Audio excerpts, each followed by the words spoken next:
पहला सवाल तो यही है, क्योंकि अभी तक आप बच्चों को परीक्षा की तैयारी करवाते आए हैं। अब आपका एग्जाम होना है, 5 तारीख को एग्जाम है, 8 का रिजल्ट है। नर्वसनेस, डर, घबराहट?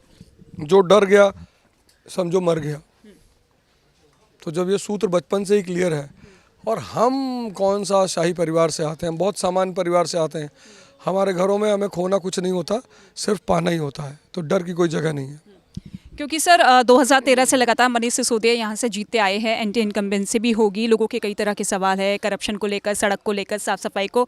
तो समझा पा रहे हैं, जवाब किस तरीके से दे पा रहे हैं? सब मुझसे यही कह रहे हैं कि भैया हमारे बच्चों को संभाल लीजिएगा, क्योंकि मोबाइल के इस दौर में डिप्रेशन और डिस्ट्रैक्शन का इतना बड़ा दौर चल रहा है।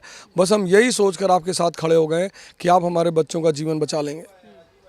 अच्छा, शिक्षा की क्रांति, जब जब इस सीट का जिक्र होता है तो शिक्षा की बात होती है। तो अब जब आपकी एंट्री चुनावों में हो चुकी है, तो किस तरीके से अगले 5 साल में आप इस सीट को देख रहे हैं, पटपड़गंज को देख रहे हैं, यहाँ के बच्चों, यहाँ की आवाम कैसे देख रहे हैं? सबसे पहली बात तो ये है कि मैं यहाँ पे जो शिक्षा व्यवस्था का स्ट्रक्चर है, जैसे मैं देख रहा हूँ कि बच्चे बहुत ज़्यादा परेशान हैं, तो उनके लिए तो मैं एक संस्था स्थापित ही कर रहा हूँ। और काउंसलिंग, सबसे बड़ी चीज़ है काउंसलिंग।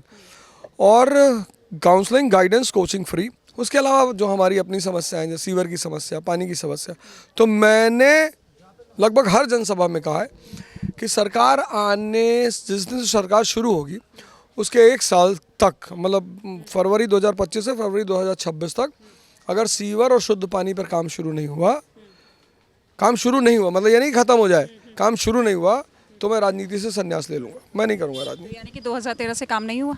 नहीं, वो बात मैं नहीं कर रहा हूँ। केजरीवाल जी खुद ही कह रहे हैं ना कि युद्ध स्तर पर सीवर बदले जाएंगे, सबके घर में शुद्ध पानी आएगा। तो उस पर जो हमारा वादा है अब लोगों से कि अब इनको इस चीज़ों की लेकर कोई शिकायत नहीं, मैं उसकी बात कर रहा हूँ।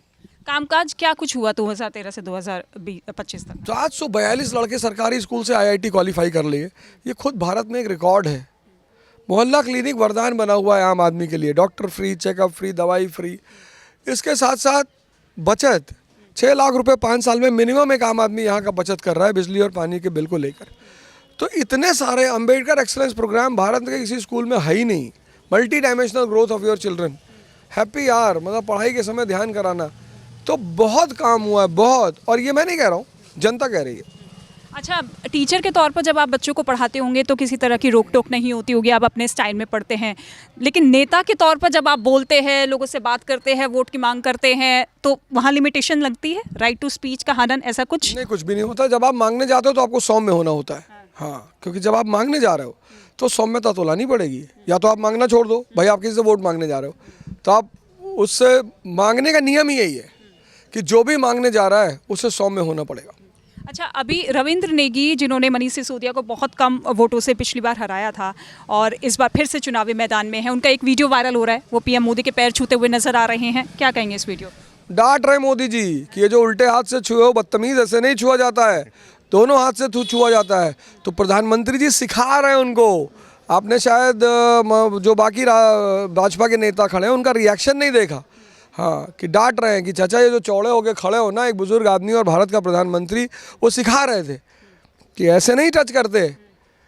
तो वो एक सीख थी जो शायद इस विधानसभा की जनता को भी लग रहा है कि भाई इतनी ऐंठन और इतनी अकड़ तो नहीं होनी चाहिए। और सबसे बड़ी बात कि अगर वाकई में मोदी जी उनका पैर छू रहे थे तो उनकी सोशल मीडिया से वो वीडियो हटाया क्यों गया? आपके भी कई तरह के वीडियोस वायरल हो रहे थे। हालांकि राजनीति में शामिल होने से पहले आपने PM मोदी की भी तारीफ की, अखिलेश यादव का भी जिक्र किया। वो वीडियोस फिर से वायरल हो रहे हैं और लोग खूब ट्रेंडिंग में ला रहे हैं। आपको लगता है कि वो वीडियोस इस बार कुछ इम्पैक्ट नेगेटिव तौर पर डाल सकती है आपके कैंपेन? मेरी ज़िंदगी में कोई नेगेटिविटी नहीं है और हर आदमी सिर्फ मेरा प्रचार कर रहा है। वो जो भी वीडियो डाल रहा है उसके बाद अवध ओझा को खूंजता हुआ हर आदमी मेरे विधानसभा का गीता का वीडियो सुन लेता है, हिस्ट्री का वीडियो सुन लेता है, साइंस का वीडियो सुन लेता है।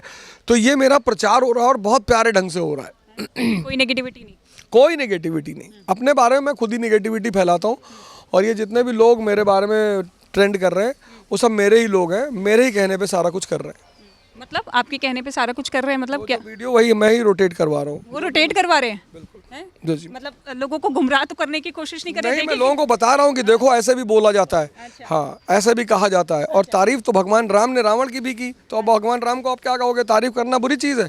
हम अगर आपसे कहें आप बहुत अच्छी पत्रकार हैं तो आप बुरा मानेंगी? मानेंगी? हाँ हाँ, तो बस ठीक है। तो तारीफ करना एक भगवत्ता का लक्षण है। मतलब जो बहुत अच्छे लोग दुनिया में होते हैं वो सबकी तारीफ करते हैं। अच्छा, केजरीवाल जी को तो आपने भगवान कृष्ण का अवतार बता दिया। मैंने कहा जब जब धर्म का विनाश होगा, सरकारी स्कूलों में अच्छी पढ़ाई नहीं होगी, सरकारी अस्पतालों में अच्छी सेवा नहीं मिल पाएगी, तो फिर केजरीवाल जैसे लोग उतर के आएंगे जो जनता का उत्थान और देश के उत्थान की नीतियां बनाएंगे।